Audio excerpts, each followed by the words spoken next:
आज हम लोग खास करके एमबीए स्टूडेंट्स के लिए, ऐसे लोग जो एमबीए के लिए सोचते हैं, ढेर सारे कंफ्यूजन होते हैं, तो हम लोग के साथ आज बड़ी बढ़िया मौका है।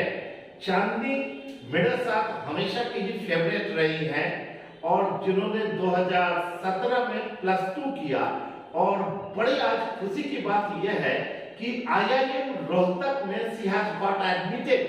तो थैंक यू हम लोग के चैनल पे हम लोग के साथ आने के लिए, और हम उम्मीद करते हैं कि आज के आपकी जानकारी से स्टूडेंट्स को ढेर सारे बेनिफिट जो मिलेगी, जो एमबीए के संबंध में जो कंफ्यूजन है।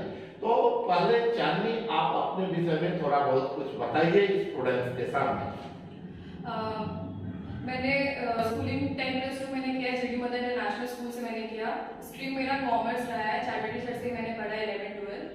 उसके बाद मैंने दिल्ली यूनिवर्सिटी शहीद भगत सिंह कॉलेज में एडमिशन लिया, वहाँ मैंने बीकॉम ऑनर्स परस्यू किया है। और उसी दौरान जब मैं 4th सेमेस्टर में थी तब मैंने वहाँ पे कैट क्लासेस ज्वाइन किया था। 2019 में मैंने कैट एग्ज़ाम दिया था, बट उसके बाद मेरा रिजल्ट उतना सेटिस्फैक्ट्री नहीं था, तो फिर मैंने लास्ट ईयर वापस से अटेम्प्ट किया कैट और मैं सेलेक्ट हुई। मुझे कॉल आया था आईएम रोहतक से, और भी बहुत कॉलेज से आया है, और फाइनली मैंने आईएम रोहतक का कॉल कन्वर्ट कर लिया है और मैंने उसमें एडमिशन लिया। बहुत अच्छा। एक चीज और ये जानना यहाँ जरूरी होगा कि आपने जैसे 4th सेमेस्टर के बाद से ही कैट के लिए प्रिपरेशन शुरुआत कर दिया, क्या उचित आप क्या सुझाव देंगे बाकी स्टूडेंट्स को एमबीए के लिए, कब से वो लोग अपना जोर शोर से लग सके? जैसे मैंने प्रिपरेशन स्टार्ट किया, मैंने जनवरी से ही किया था, वो मेरा 4th सेमेस्टर था कॉलेज का, तो वो सबसे बेस्ट टाइम होता है। बिकॉज उस टाइम क्या है कि आप कैट ऐसे है कि आप फाइनल ईयर में जब होते हैं ना बच्चे, तो उसको कैट दे सकते हैं, तो इसलिए आपको एटलीस्ट 9 मंथ्स मिल जाते हैं जनवरी से नवंबर तक, क्योंकि कैट नवंबर में होता है, तो 9 मंथ बहुत है आपके प्रिपरेशन के लिए। तो इसलिए मैंने जनवरी से स्टार्ट किया, वो एक टाइम बेस्ट है अगर आपको कैट देना है। अच्छा, कैट के विषय में मैंने तो काफी सुन रखा है, इसके अलावा ढेर सारे एमबीए के एग्जामिनेशंस के लिए होते हैं। हाँ। तो वो उनके विषय में कुछ स्टूडेंट्स को बताएं। अगर मान लेते हैं कोई अगर कैट क्वालिफाई नहीं कर पा रहा है, तो उसके पास दूसरे ऑप्शंस क्या क्या होते हैं? हाँ, कैट तो होता ही है, उसके अलावा और भी बहुत सारे एग्जाम्स होते हैं, जैसे मैट, स्नैप, आईआईएफटी, जैट, ये सारे डिफरेंट कॉलेज कंडक्ट करते हैं। जैसे कैट है वो आईआईएम कंडक्ट करते हैं, वैसे ये जो डिफरेंट एग्जाम्स हैं वो अलग अलग कॉलेज कंडक्ट करती हैं। तो अगर आपका आईआईएम में नहीं होता है, बाकी एग्जाम्स भी दे सकते हैं। और अगर कोई स्टूडेंट आउट ऑफ इंडिया जाके एमबीए करना चाहता है, तो उसके लिए जीमेट भी होता है। अच्छा, जीमेट जो अब्रॉड से अगर एमबीए करना चाहता है तो वो जीमेट ले सकते हैं, जीमेट के थ्रू ले सकते हैं। अच्छा, एक और तब ये बताइए, कैट के विषय में मेरे पास ढेर सारे क्वेश्चंस आते हैं कमेंट बॉक्स में। कैट के एग्जामिनेशन और सिलेबस के विषय में बताइए। कैट बेसिकली पहले तो इसका बहुत सारे स्टूडेंट हैं जिनको पता नहीं था, एप्लीकेशन फॉर्म अगस्त में आता है, ठीक है, क्योंकि बहुत लोग भूल जाते हैं, इसका अगस्त में फॉर्म आना स्टार्ट हो जाता है, और जो एग्जाम है इसका लास्ट वीक ऑफ नवंबर में होता है मेनली कैट का। तो अब मैं आपको पैटर्न बताती हूँ। कैट बेसिकली आपको 3 घंटे का पेपर होता है, उसमें 100 क्वेश्चन आते हैं और 3 सेक्शंस होते हैं। पहला सेक्शन होता है आपको इंग्लिश का, जिसको VAR से बोलते हैं, verbal ability and reading comprehension. और दूसरा सेक्शन होता है DILR, data interpretation and logical reasoning. और तीसरा सेक्शन होता है क्वांटिटेटिव एबिलिटी, इसमें आपको मैथ्स से रिलेटेड क्वेश्चंस होते हैं। तो ये 3 सेक्शंस होते हैं, टोटल 100 क्वेश्चंस के आते हैं। तो बेसिकली आपको जो VARC और क्वांट है उसमें 34 क्वेश्चंस ईच होते हैं, और DILR में 32 क्वेश्चंस होते हैं।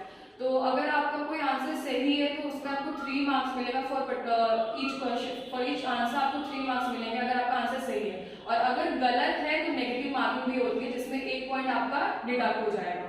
तो इसमें एक्यूरेसी बहुत इंपॉर्टेंट है। अगर आप कैट एग्जाम मेरा नहीं कर सकते कि सारे आंसर, बिकॉज ये ऑब्जेक्टिव होता नहीं सारे आंसर आप टिक नहीं कर सकते हो इसमें, क्योंकि नेगेटिव मार्किंग होती है, तो एक्यूरेसी बहुत इंपॉर्टेंट है इसमें। अच्छा, एक चीज यहाँ हम लोग जानना चाहेंगे कि कैट के सिलेबस कैट क्रैक करने के लिए आपने क्या खास तरीका अपना था? कोई कोचिंग किया या कौन सी किताबें, कैसे आप साथ साथ में आपने ग्रेजुएशन भी किया, साथ साथ में आपने कैट वीक के लिए भी प्रिपरेशन किया?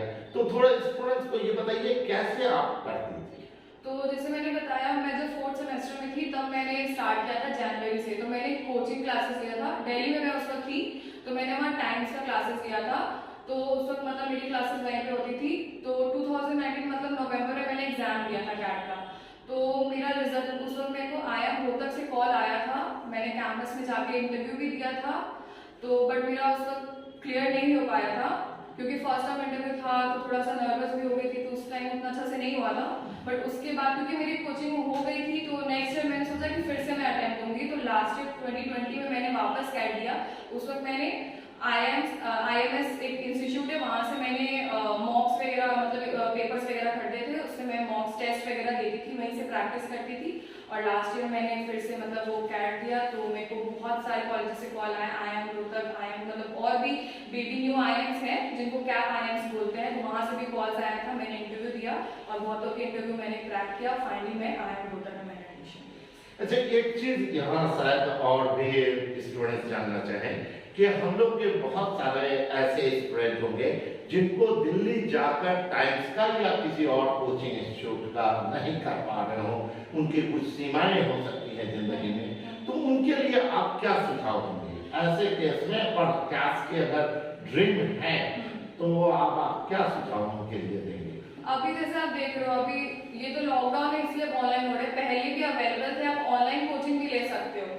और वो ज्यादा मतलब एक तो हम जब ऑफलाइन क्लासेस, मैंने तो ऑफलाइन कोचिंग लिया था 2019 में जब मैंने पहला कैट अटेम्प्ट दिया था, तो वो लोग आपको ऑनलाइन क्लासेस भी देते हैं और कम रेट पे आपको मिल जाएगा। तो आप ऑनलाइन क्लासेस बहुत सारे IMS है, टाइम्स वगैरह सब आपको, और कैरियर लॉन्चर है, MBA गुरु है, ये सब आपको ऑनलाइन क्लासेस भी मतलब देते हैं। तो आप ऑनलाइन के थ्रू घर पे बैठे बैठे कर सकते हो अगर आप बाहर नहीं जा सकते। जैसे मैंने ऑलरेडी मैं फर्स्ट अटेम्प्ट में मैंने कोचिंग क्लासेस ले लिया था, तो सेकंड अटेम्प्ट में मेरे को कोचिंग क्लासेस की जरूरत नहीं थी, मैंने सिर्फ मॉक्स खरीद लिया था, टेस्ट सीरीज जिसे बोलते हैं, वो खरीद के मैंने बस उस पर प्रैक्टिस किया। तो बेसिकली अगर आप देना चाहते हो ऑनलाइन, तो बेटर है आप जितने से जितना मॉक दोगे ना वो ज्यादा बेटर होगा आपके लिए, ऑनलाइन हो या ऑफलाइन हो, बेटर जितना ज्यादा प्रैक्टिस करोगे उतना ज्यादा अच्छा होगा। मॉक्स टाइम टू टाइम देना बहुत इंपॉर्टेंट है, आप छोड़ नहीं सकते हो, क्योंकि बहुत अच्छे ऐसे होते हैं 3 घंटे बैठ के एक जगह दिमाग लगा के देना, वो मतलब सबके बस की बात नहीं है। आप डायरेक्ट सोचोगे कि आप पूरे एक साल पढ़ाई कर रहे हो और आप डायरेक्ट जाके एग्जाम में 3 घंटे बैठ के दे दो, वो नहीं पॉसिबल है। आपको प्रैक्टिस होना बहुत जरूरी है, वो 3 घंटे माइंड कॉन्सेंट्रेट करके पढ़ना बहुत इंपॉर्टेंट है, वो चीज पॉसिबल नहीं है। बहुत अच्छा। एक चीज ये बताइए, हम लोग के समय में ये कंफ्यूजन थोड़ा जरूर उठता है कि कहाँ तक ये ऑनलाइन क्लासेस जो कोचिंग हैं वो कहाँ तक इफेक्टिव है, कहाँ तक सक्सेसफुल है? आपका अपना व्यक्तिगत ओपिनियन आप बताइए सर।